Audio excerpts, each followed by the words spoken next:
Right, so for this last video for the crime, deviance, and social control topic, again, I'm not lecturing and providing you with any more, content to go through, and that is because the online textbook that you're looking at does a really good job, and I have nothing to add to it. But all what I will add to this is I'll give you a way to read through the information that is presented in this chapter in the book. And here, in addition to the previous sections that we've looked at in video 1 and video 2 here, so you see you have this introductory little activity that was in Brightspace in the introduction. So I wanted you to consider a crime you've heard about recently.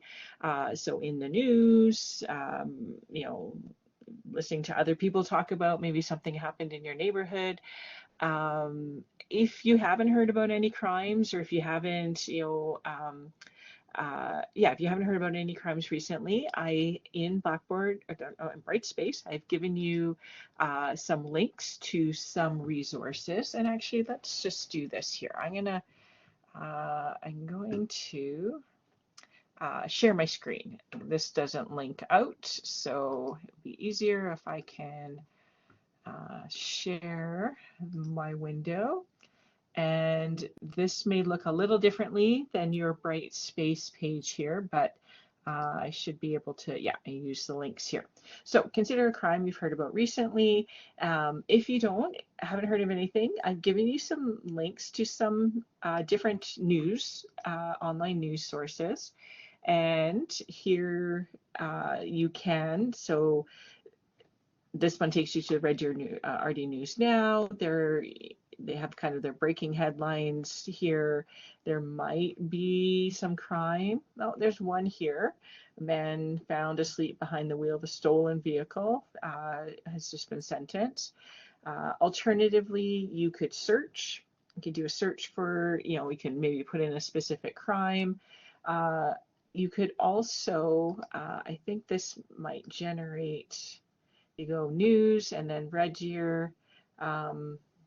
You can keep scrolling down and there might be some, there's some other crimes here. So a shooting, impaired driving, and so you can, apprehending 2 men during a bike patrol. Looks like they confiscated some things. So you can use that to find a crime.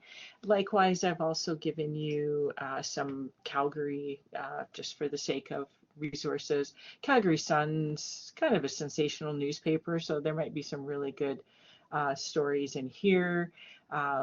So again, you could search to the page. Oh, they even label some things as crime. So you can search around here. You can do a search. There's a search button up here, and again, you can type in some key terms and try and get a story there. So once you've found an actual story or thinking about one you've heard about from others, just see if you can answer these questions. And what was the crime that was committed? Why do you think this person committed this act, and what response or punishment should this person receive? Now, for the why do, or and so what I'll then encourage you to do when you go in and do the reading, I just love that picture there. When you do the reading for these 2 sections of Chapter 8, so we've got crime in the law and public policy, then with that crime in mind, you can sort of add to the description of this particular crime. So let's just scroll down. So here we have kind of types of crime. And so you'll have the crime, and given the definitions that are here, for the first set of definitions, we little talks about consensus crimes and conflict crimes. So is the crime you chose a consensus crime or conflict, and why? Similarly, we distinguish between violent crimes and non-violent crimes. We also group crimes in terms of, we call some of the some crimes that we have are we call street crimes, others are corporate crimes, others are victimless crimes. So yeah, so see if you can find, you can sort of use your example to help illustrate any of those types of crime. They actually have a box here. This is optional, but a really interesting conversation about hate crimes, or more specifically, hate motivated crimes in Canada. And then you're on your own to read sort of the rest of the chapter here. Little provides some information on crime data and crime statistics. He tells us a little bit about how this data is collected, and then here he talks about the trend and rate and changes in crime overall over a long time period here. It's sort of graphed out here. So it gives you a sense of, is crime increasing or is it decreasing? And so he has, he talks you through this data here a little bit. Now, as you've done all throughout the course here, I have provided you with, so on the read page in each week topic here, I have always told you, pay close attention to what information in the readings here. So, that helps to focus in on, how much detail, like looking at here, how much detail do you need to have for this information. So a way you can use this information is have this and see if you can then add notes, for each of these points. So we just saw that information, identify and differentiate between different types of crime. So here you can write some notes. So what are the different types of crime? And that's where you can put in, an example or two to help you remember and learn those sorts of things. Likewise, we're in the data section here. So explain the falling rate of crime in Canada. And Little does that. He does talk about, what accounts for the general decreases in the crime rate here. So see if you can pull out some notes from that there. And again, you're on your own. It's really straightforward, reading here, using, again, these outcomes and these key concepts here.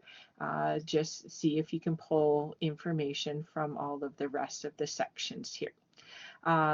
Going back to that introduction question here. So I also asked you to consider, the crime that you're looking at. You're going to be, why do you think this person committed the act? So that's where you can use some of those theories, those theoretical explanations that are also a part of this chapter. And then what response or punishment should this person receive? And that's you. What do you think they should receive? Little gives you some, actually it starts back up here. It starts in the corrections section of the text there. And so after you read this information, what do you think should be the punishment for the criminal in the story that you found? Here specifically,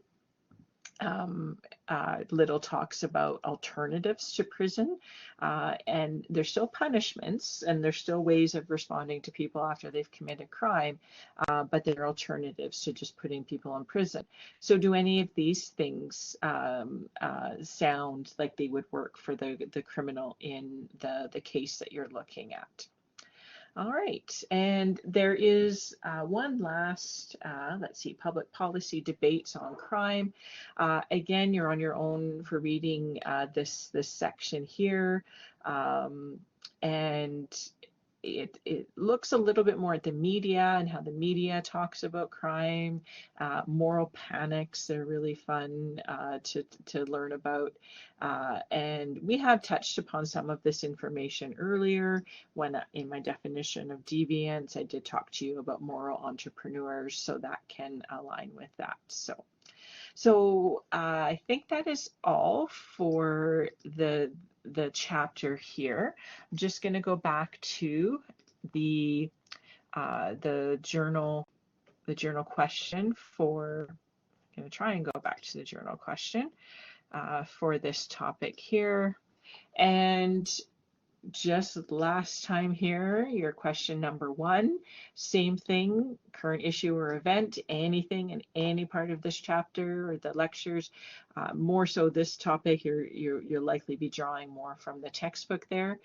Anything that helps you explain, understand that event. And then, as I realized in the last video, when you see this question in Brightspace, it'll make more sense. But my intention is for you to pick a criminal, a famous criminal, or a famous person who's committed a crime, and then answer all of these questions. So what crime did they commit? And if you want, was it a violent crime or non-violent? Was it a consensus crime? Then explain their actions using one of the theories that we're looked at in this chapter as well.